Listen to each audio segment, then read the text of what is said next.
adalah Jalan Kijang. Dari kita tadi dari Jalan Lepak, Jalan Lantai Pasirang.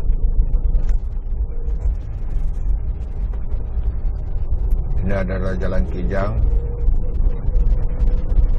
Di sini masih banyak nama-nama hewan.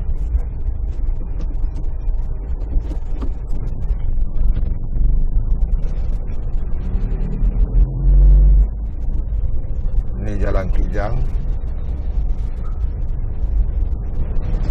Ini tidak terlalu padat kendaraan.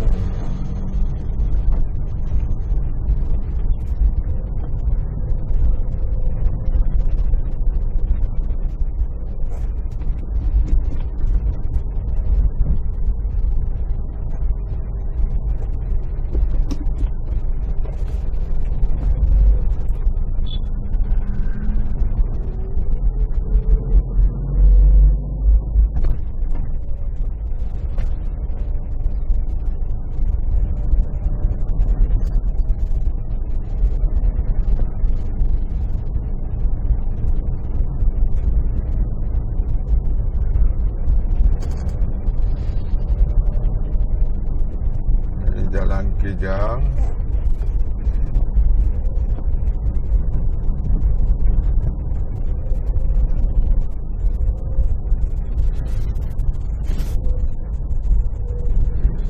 Juga padat kendaraan, di sini ada perapatan.